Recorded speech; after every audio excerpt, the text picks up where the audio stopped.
Hello my loves and welcome back to my channel. Hope you've all had a fantastic week so far. I know there's not a lot going on my face right now, and that is because we're going to do a little bit of a story time and I'm going to just put my makeup on. Why am I getting all dolled up and putting my makeup on, do you ask? You know, just to sit on the couch. So this is a get ready with me story time. I haven't slept last night edition.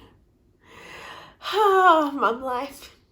Before we get into it, I want to start off by saying I actually started promoting my YouTube on my Instagram account and my Facebook account. Guys, I went from 8 subscribers to 19 and my views have gone up dramatically. I'm so grateful for you all who have watched my video and who have liked and subscribed to them. That is just so sweet. I'm over the moon. To those who are new here, hello, my name is Jessi Jasmine, and on this channel it's just about lifestyle, mum life. Then we have Wedding Wednesdays. I upload a video every Friday, which is all about lifestyle, mum life, and so on. And then every second Wednesday is my Wedding Wednesday series. So today for Wedding Wednesdays, we are going to talk about our proposal story. How Luke proposed to me, what happened that night, how well did it go, was it great? Yes, it was fantastic, it was magical, it was beautiful. But you know what?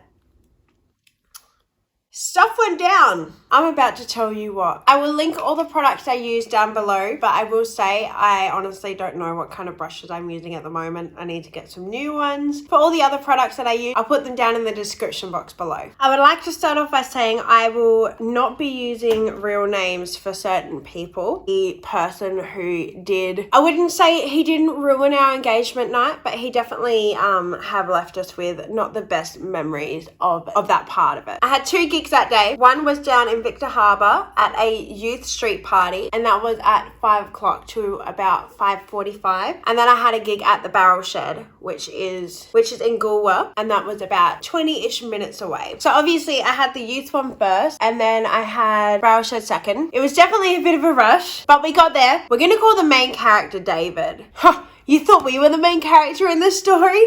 Wrong. The Wharf Barrel Shed, as I've mentioned in my previous videos, is the place where Luke and I first met and wherever we go when we have great things happen to us. So lucky for me, Luke had set up everything. It was ready to go. All I had to do was run in and start playing. So that's what I did. I walked in, I started playing. It was great. A lot of people turned up. It was a lot of family, a lot of friends. Unfortunately, my mum wasn't there because she was out with one of her best friends who was in town. So they were out partying wherever they were at the time. You know what? This is really hard to do your makeup and talk at the same time. So everyone was there. It was really nice. And then David came. He was a good friend at the time. So we always would come to each other's gigs and we would always let each other sing at one of our gigs just to, you know, have fun with it. We're both musicians. We're both friends. And yeah. So David isn't very good with alcohol. Excessive amounts of alcohol makes him quite angry and makes him very hard to deal with. He started drinking the red wine quite heavily this night. Throughout the gig, everything was great. Chatted to everyone. He was happy. He was good. Obviously, he was starting to get a little bit drunk throughout the night. So David asked if he could sing. And of course, I said yes. Like I said before, we always get each other to sing at each other's gigs. Like, that's just what we do. He was meant to sing in the second set, but he wandered off somewhere and I didn't actually see him for most of that second set. So I finished with the second set. In the third set, Luke would get up with me and we would play songs together. He would play guitar and I would sing. Guys, you're not going to believe it. My phone camera just suddenly stopped recording, so I just missed out on I was just talking to myself for about 5 minutes. So that is why I pretty much done my eyes. So we will go from where we left off. So David had asked if he could sing in the last set. That's fine. That's okay. But he was getting to the stage where he was starting to slur a little bit. He was stumbling a little bit. He didn't actually come onto the stage. I played the guitar and I started playing To Her Door. He didn't actually get through the whole song because he couldn't remember the words and he couldn't hear it even though it was loud and clear as day. So he just went, I don't want to do it anymore. I don't want to do it. And I'm like, that's fine. That's cool. Like, it's good. Don't worry about it. So then Luke came back on stage and I look back now when I actually got to have David on stage. Luke said, oh, you sure we're running out of time?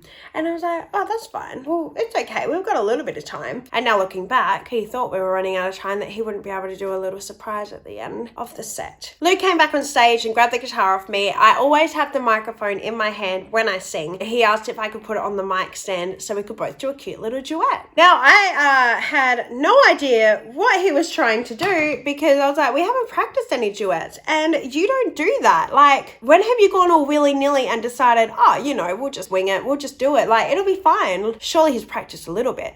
But he assured me I knew what the song was and it was gonna be fine. Of course I trusted him. I went with it. So he started playing and I was like, I have no idea what is going on right now. I have no idea what he is even playing. So then he started singing Bed of Roses. He started singing the song to me. I couldn't see him because he was standing here and I was standing here, so it was kind of like this. I got off the little stage and I looked at him, and of course I started like really crying. And of course I would. I'm emotional and I love him so much. So no one's ever done that for me before. No one's done anything that romantic to me before. Even before Luke, no one's ever been this romantic to me in general. I was very overwhelmed with happiness at that time.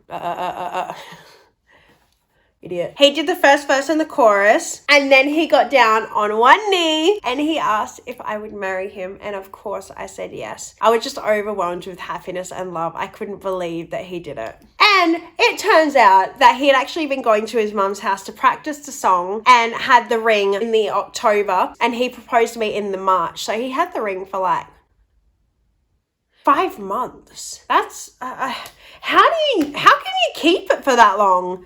Kudos to you, love. We got off stage after we had a little smoochy smooch, you know, as you do, and went over to everyone, and everyone congratulated us, and it was beautiful. And we went to the bar and they had given us 2 free champagnes for congratulations. After we made our rounds, David came up and congratulated us and then told me he wanted to speak to me alone. So I was kind of like, okay. He took me outside. He was slurring his words. I didn't really understand what he was trying to say at the start. And then he said, you shouldn't show so much skin, Jessi. You don't need to show so much skin. And I was taken aback.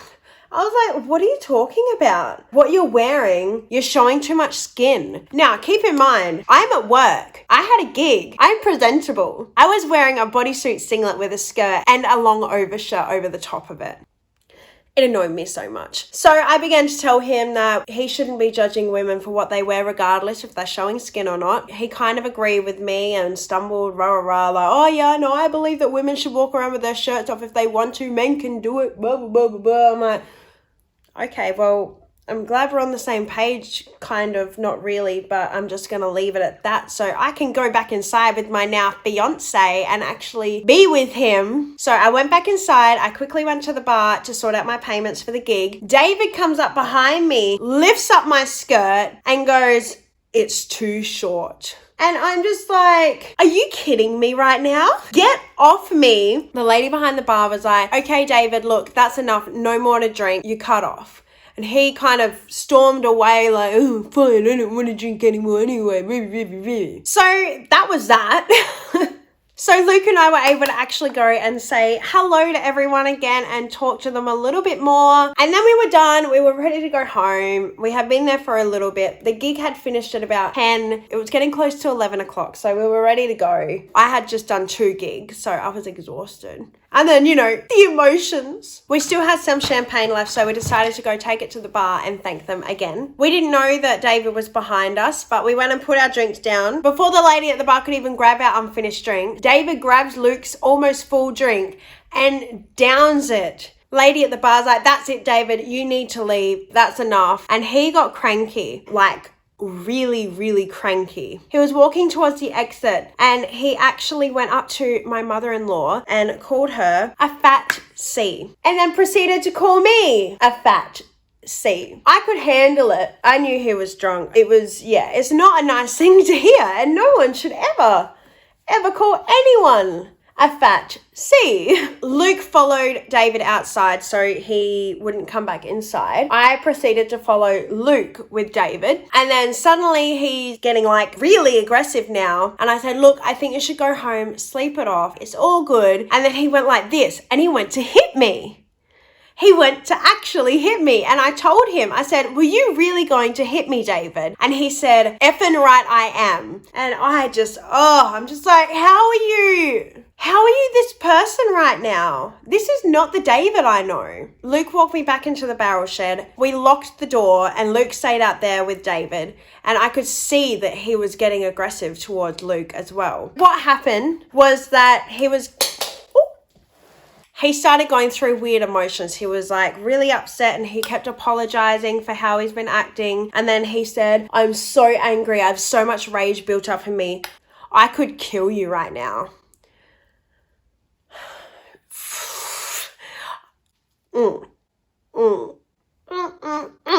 So while I'm inside, I tell the lady behind the bar, and I'm sorry, but we need to call the police. He just threatened to kill my fiance and he keeps trying to hit my fiance and he threatened to hit me. So we called the police and told Luke what was going on. So Luke waited out there with him so he wouldn't wander off. But what did he do? He ended up sort of wandering off. David actually fell down and just laid on the floor. Luke was still watching him, but he just laid there and kind of still mumbling and, you know, doing his like slurry words. So Luke assumed he was okay. Obviously, he didn't want to go close to him because of how he's been acting. And you know what? Good job, Luke, for like keeping it together. I know how much you wanted to just retaliate, as you would. You get to a certain point. So the police came finally, and it was reaching like, it was getting close to 12 by now. The police came, they asked what happened. I did tell them about the skirt thing. They asked if I wanted to press any charges or want to do anything about it, and I said, no, I don't. I didn't want to go through all of that. I know he's a good guy, and I just hope that this experience will make him a better person. Took him away. He tried to refuse going, but they got him there. And then we could have a breather. We could actually be like, okay, well, that's all done. We're engaged. Remember? You remember that thing that happened? And then like before all this like BS? We're engaged.